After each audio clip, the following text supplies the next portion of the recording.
Hi writers, welcome back to Writer's Workshop today.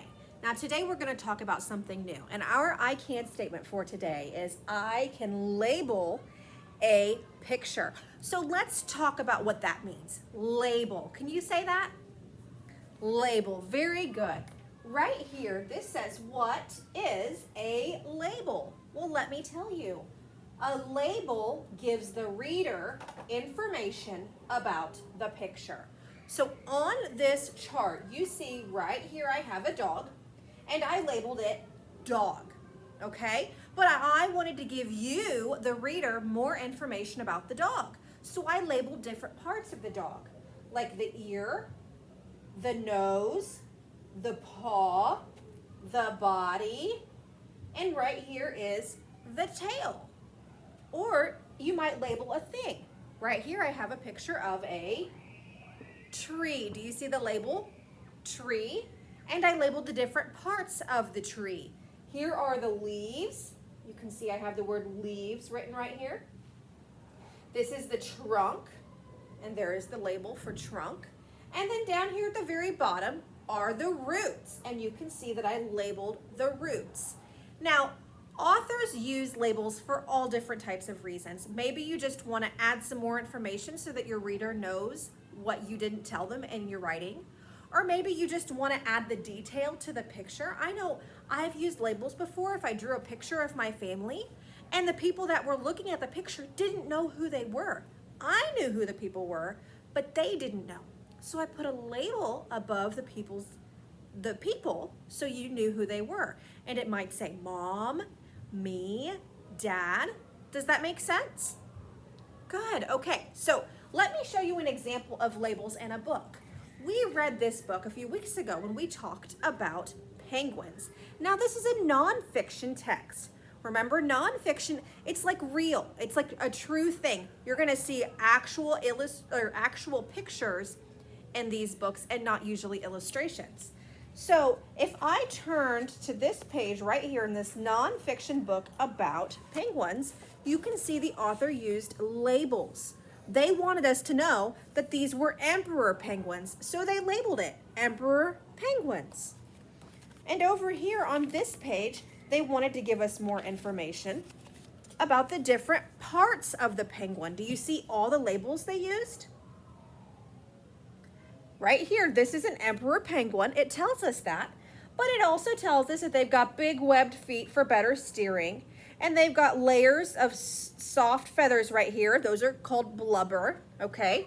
They wanted us to know that their stiff flippers act like a boat, like paddles, and they push the water, okay? And that their big eyes see underwater. So they used labels to give us more information. I bet if I look through this book, oh, I found more labels. Look, these are king penguins.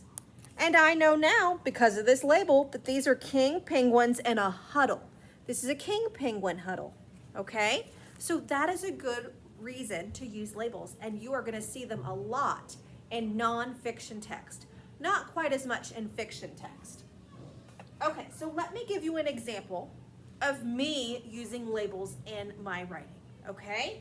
Today, I'm just gonna do a picture and labels, and I can go back later and add this sentence. All right, so let's see. Looking for my green marker, it's buried.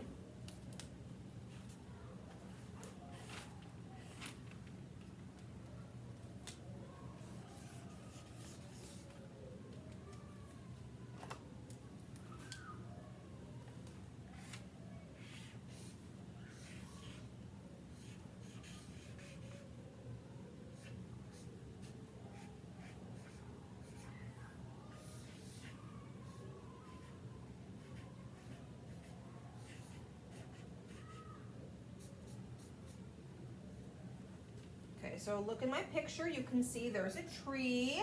I've got a person, but you don't know who that person is yet, do you?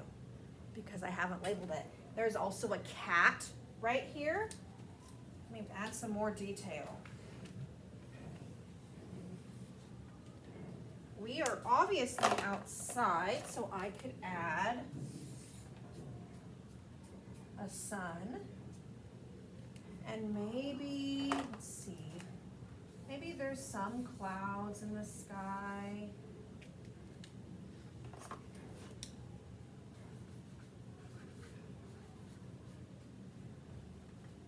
You see what I put right there? A butterfly. Okay, so let me show you what labels might look like on this drawing, okay? I can label the different things so that you know what they are. So I might write the word sun, next to the sun. I might want to label the clouds. Let's see, or maybe the tree. I have to write the label right next to it so you know that's what it goes for. Sometimes you might put an arrow pointing to the object so you know that's what it goes to.